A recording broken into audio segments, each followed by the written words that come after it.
बिस्मिल्लाहिर्रहमानिर्रहीम। Fourth year. आज हम पढ़ेंगे चैप्टर नंबर 17 काई square distribution and statistical inference. तो सबसे पहले हम देख लेते हैं कि काई स्क्वायर डिस्ट्रीब्यूशन क्या है। तो सबसे पहले आप इसका कर्व देख रहे हैं। तो काई स्क्वायर डिस्ट्रीब्यूशन का कर्व होता है ये पॉजिटिवली स्क्यूड कर्व होता है, ठीक है। पॉजिटिव ये chi square distribution positively skewed distribution होती है, ठीक है। इसका जो कर्व होता है वो पॉजिटिवली स्क्यूड कर्व होता है, ठीक है। और ये इसकी लिमिट 0 से स्टार्ट होकर इन्फिनिटी तक जाती है। और ये आपका जो है ये काई स्क्वायर का टेबुलेटेड पॉइंट होता है, ठीक है। ये पॉजिटिवली स्क्यूड आपका कर्व होगा। तो सो chi square positively skewed distribution और इसकी जो रेंज होती है वो 0 टू इन्फिनिटी होती है। काई स्क्वायर डिस्ट्रीब्यूशन आप बेसिकली वेरिएंसेस को चेक करने के लिए अप्लाई करते हैं, या आप जो एट्रीब्यूट्स की एसोसिएशन के बीच अगर आपने चेक करनी हो तो आप तब भी काई स्क्वायर डिस्ट्रीब्यूशन को अप्लाई करते हैं। तो ये काई स्क्वायर का पीडीएफ है, ठीक है। ये काई स्क्वायर का पीडीएफ है। ये पीडीएफ ही आपको आना चाहिए, आप इसको याद करें, ठीक है। पीडीएफ क्या होता है? प्रोबेबिलिटी डेंसिटी फंक्शन, मतलब ये काई स्क्वायर डिस्ट्रीब्यूशन का फंक्शन है। फिर हम आ जाते हैं properties of chi square distribution. Most important topic, ये लाजमी आपके पेपर में आता है, आपने इसको अच्छे से याद करना है। सबसे पहले प्रॉपर्टी है कि chi square distribution is a continuous distribution ranging from 0 to infinity. वही कि काई स्क्वायर डिस्ट्रीब्यूशन की जो लिमिट है वो 0 टू इन्फिनिटी होती है। सेकंड है कि mean of chi square distribution is equal to the number of degree of freedom and its variance equal to twice the number of degree of freedom. वो कह रहा है कि जो मीन होता है वो इक्वल होता है इसके एन के, और वेरिएंस इक्वल होता है 2n के, ठीक है। जो काई स्क्वायर डिस्ट्रीब्यूशन का मीन होता है वो n के इक्वल होता है, जो वेरिएंस होता है वो 2n के इक्वल होता है। थर्ड प्रॉपर्टी है the movement generating function of chi square distribution is ये इसका मूवमेंट जनरेटिंग फंक्शन है m not t equal to 1 minus 2t minus n/2। और इसका जो मूवमेंट अबाउट ओरिजिन जो μ1 प्राइम है वो n के इक्वल होता है, μ2 प्राइम इक्वल होता है n प्लस 2 के, μ3 प्राइम इक्वल होता है n प्लस 2 n प्लस 4 के, μ4 प्राइम इक्वल होता है n plus 2 n plus 4 n plus 6 के। इसी तरह μ1 प्राइम जिसका मीन होता है, μ1 प्राइम को हम मीन भी कहते हैं, ठीक है। μ1 प्राइम को हम क्या कहते हैं? मीन भी कहते हैं। और मीन किसके इक्वल होता है? n के। और वेरिएंस को हम μ2 भी कहते हैं, और μ2 किसके इक्वल होता है? 2n के। और μ3 इक्वल होता है 8n के, और μ4 इक्वल होता है 12n स्क्वायर प्लस 48n के। और β1 इक्वल होता है 8/n, और β2 इक्वल होता है 3 प्लस 12/n। तो ये जस्ट आपने इनके फार्मूलाज याद करने, इनकी डेरिवेशंस आपने इनकी डेरिवेशंस पर नहीं जाना, जस्ट इनके ये फार्मूलाज वगैरह याद करने हैं। फिर फोर्थ प्रॉपर्टी हम देख लेते हैं, the curve of chi square distribution is positively skewed and the distribution decreases as n increases, ठीक है। वो कह रहा है कि जो आपकी काई स्क्वायर डिस्ट्रीब्यूशन पॉजिटिवली स्क्यूड है, अगर आपका n अगर जितना इंक्रीज होगा तो उसकी स्क्यूनेस जो होता है वो कम होती जाएगी। अगर आपका सपोज n इक्वल टू 1 हो जाए तो आपका जो कर्व है वो किस में कन्वर्ट हो जाएगा? जे शेप में कन्वर्ट हो जाएगा। फिर प्रॉपर्टी में वो कह रहा है कि जो आपकी काई स्क्वायर अगर आपका डिग्री ऑफ फ्रीडम बहुत ज्यादा इन्फिनिटी हो जाए, मतलब जब आपका सैंपल साइज बहुत ज्यादा लार्ज होने शुरू हो जाए, तो आपकी जो काई स्क्वायर डिस्ट्रीब्यूशन है ये नॉर्मल डिस्ट्रीब्यूशन में आपकी कन्वर्ट हो जाएगी। फिर सिक्स प्रॉपर्टी एडिटिव प्रॉपर्टी कि अगर आप mgf इसमें वो बता रहा है कि mgf of x plus y किसके इक्वल होता है, ठीक है। तो इसको हम करेंगे mgf of chi square n1 और mgf of chi square n2। तो आपने जो मूवमेंट जनरेटिंग का फंक्शन था, इसमें अब आपने क्या करना है? n की जगह n1 और n2 पुट करना है। तो 1 माइनस 2t माइनस n1/2 और 1 माइनस 2t माइनस n2/2। तो इसमें आपने माइनस और n1 और n2 को प्लस कर दिया कॉमन लेके, ठीक है। तो ये आपकी फॉर्म बन गई mg ऑफ x को x प्लस वाई। तो क्या बन गई? mg of x plus y 1 minus 2t minus n1 plus n2/2। ये जो आपको mg of x plus y को हम क्या कहते हैं? Additive property. तो उसके बाद हम सिक्स प्रॉपर्टी पे आ जाते हैं, पार्टीशनिंग प्रॉपर्टी। तो पार्टीशनिंग प्रॉपर्टी में डिग्री ऑफ फ्रीडम को कहा रहा है कि अगर आप डाटा को 2 पार्ट्स में डिवाइड कर देते हैं तो जो आपका डिग्री ऑफ फ्रीडम एंड पे ये बनता है काई स्क्वायर n इक्वल हो जाता है chi square n minus 1 plus chi square 1। जब आप डाटा की पार्टीशनिंग करते हैं तो ये आपका degree of freedom degree of freedom आपका भी मतलब 2 पार्ट्स में डिवाइड हो जाता है। एक होता है chi square n minus 1 plus chi square 1 किसके इक्वल हो जाता है? Chi square n। तो अब हम जो टॉपिक पढ़ेंगे जिसका हम न्यूमेरिकल्स करेंगे, तो वो सबसे पहले हम टॉपिक पढ़ेंगे कॉन्फिडेंस इंटरवल ऑफ वेरिएंस, ठीक है। जो काई स्क्वायर होता है वो जस्ट आप सिंगल एफ डिस्ट्रीब्यूशन और काई स्क्वायर में क्या फर्क है? एफ डिस्ट्रीब्यूशन जो होता है वो टू वेरिएंसेस को आपस में चेक करता है कि किस डाटा में ज्यादा वेरिएशन है, फर्स्ट डाटा में ज्यादा वेरिएशन है या सेकंड डाटा में ज्यादा वेरिएशन है। एफ डिस्ट्रीब्यूशन में क्या होता है? टू वेरिएंसेस की रेशियोज होती है। लेकिन जो काई स्क्वायर होता है वो जस्ट सिंगल वेरिएंस जस्ट एक ही डाटा सेट को चेक कर रहा होता है। एफ डिस्ट्रीब्यूशन जो होता है 2 डाटा सेट की वेरिएंसेस को चेक कर रहा होता है, लेकिन काई square distribution just single data के वेरिएंस को चेक कर रहा होता है, ठीक है। इसमें जस्ट सिग्मा स्क्वायर होता है। तो confidence interval of variance of normal distribution में अब आप समझ आए कि इसमें हमने क्या लगाना है? काई स्क्वायर डिस्ट्रीब्यूशन लगानी है। कि काई स्क्वायर डिस्ट्रीब्यूशन किसके लिए होता है? वेरिएंसेस के लिए अप्लाई होता है। तो इसमें सबसे पहले आप ये फार्मूला देखें, N capital S square divided by chi square alpha by 2 we less than sigma square less than N capital S square divided by chi square 1 minus alpha by 2 we. V degree of freedom है, degree of freedom N minus 1 के equal होता है। ठीक है, अब ये जो होता है ये लोअर कॉन्फिडेंस लिमिट है और ये अपर कॉन्फिडेंस लिमिट है। ये फार्मूला आपने तब लगाना है जब आपको कैपिटल एस दिया हो, कैपिटल एस स्क्वायर दिया हो तो फिर आप ये फार्मूला लगाएंगे।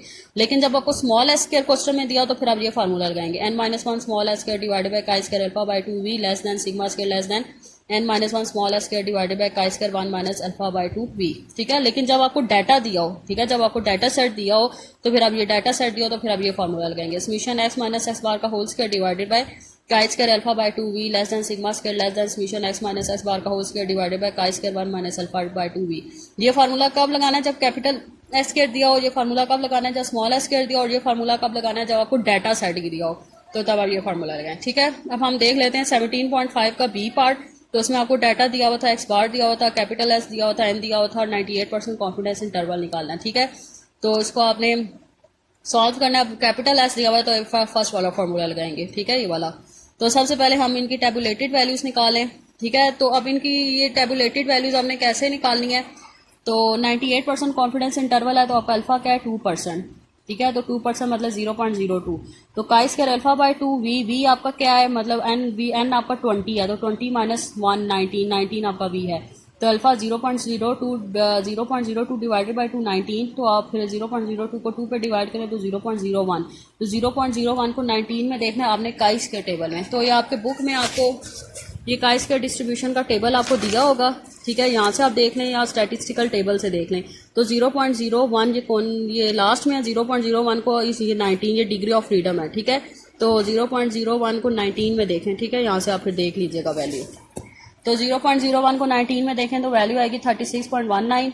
फिर इसे आपने chi square 1 minus alpha by 2 v निकालना है। तो 1 माइनस, पहले इसको सॉल्व कर लें, 1 माइनस 0.01। तो 1 माइनस 0.01 क्या आएगा? 0.99। तो अब आपने 0.99 को 19 में देखना है तो आपकी वैल्यू टेबुलेटेड वैल्यू आ जाएगी 7.63। तो अब आप ये डाटा में पुट कर सकते हैं। एन आपका 20 है, एस स्क्वायर आपका 25 है और ये आपकी tabulated value chi square alpha by 2 V आ जाएगी और ये chi square 1 minus alpha by 2 V आ जाएगी। इसको सॉल्व करें तो ये आपकी लोअर कॉन्फिडेंस लिमिट आएगी और ये इसको सॉल्व करें आपकी अपर कॉन्फिडेंस लिमिट आएगी। नीचे एंड पे आप स्टेटमेंट लिख दें कि we are 98% confident for sigma square is 13.82 to 65.53। ठीक है क्लास, अब हम देख लेते हैं 17.6 का ए पार्ट। तो इसमें आपको एन दिया हुआ और आपको डाटा सेट दिया हुआ। जब डाटा सेट दिया हो तो फिर आप ये फार्मूला लगाएंगे। तो उससे पहले आप ये summation X minus X bar का होल स्क्वायर निकालें। तो summation X minus X bar का होल स्क्वायर इसके इक्वल होता है summation X square minus summation X का whole square divided by N. तो इसके थ्रू आप इजीली इसको सॉल्व कर सकते हैं। तो इसको ओपन मजीद करके इसमें पुटिंग करें।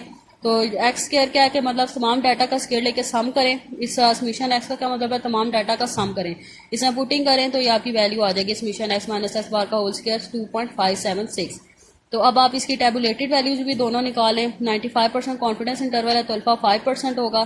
तो अल्फा बाय 2 मतलब 0.05 बाय 2 0.025। तो 0.025 को 9 में देखें तो 19.023 वैल्यू आएगी। फिर आप काई स्क्वायर 0.1 को 0.025 से माइनस करें तो 0.975 आएगा। तो 0.97 को 9 में देखें तो आपकी काई स्क्वायर की वैल्यू आएगी 2.7। पुटिंग करें तो आपकी लोअर और अपर लिमिट इसमें आ जाएगी। तो ये आपका कॉन्फिडेंस इंटरवल का एंड पे आंसर आ जाएगा। फिर एक डाटा एक फार्मूला ये भी है कॉन्फिडेंस इंटरवल का। अच्छा, आप जब इसके क्वेश्चंस करते हैं तो इसमें आपको मेंशन देता है। ठीक है, इसके क्वेश्चन में वो गिवन देता है कि confidence interval for sigma square निकालें। ठीक है, जो काई स्क्वायर के क्वेश्चंस होते हैं ना उसमें आपको मेंशन करता है कि confidence interval for sigma square या कॉन्फिडेंस इंटरवल फॉर वेरिएंस। तो कॉन्फिडेंस इंटरवल फॉर वेरिएंस, ठीक है, ये कॉन्फिडेंस इंटरवल और सिग्मा स्क्वायर दिया तो आप समझ जाएं कि उस पर आपने क्या लगाना है? काई स्क्वायर डिस्ट्रीब्यूशन लगानी है। लेकिन जब आपके पास दो डाटा सेट हो, ठीक है, अगर सिंगल डाटा सेट हो तो उस पर काई स्क्वायर डिस्ट्रीब्यूशन होगी। ठीक है, लेकिन अगर आपके पास दो डाटा सेट है और उसमें वो कह रहा है कि कॉन्फिडेंस इंटरवल और वेरिएंस करें तो फिर उस पर कौन सा आपका लगेगा? एफ डिस्ट्रीब्यूशन लगेगी।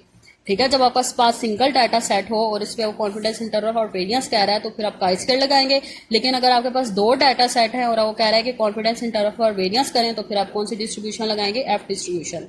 तो ये पूल डाटा है। पूल डाटा का क्या मतलब है? जब आपको ज्यादा से सैंपल साइज दी हो और ज्यादा से आपको वेरिएंसेस दी हो तो फिर आप ये पूल डाटा में आप ये फार्मूला लगाएंगे summation N I S I का whole square divided by chi square alpha by 2 summation N I minus के।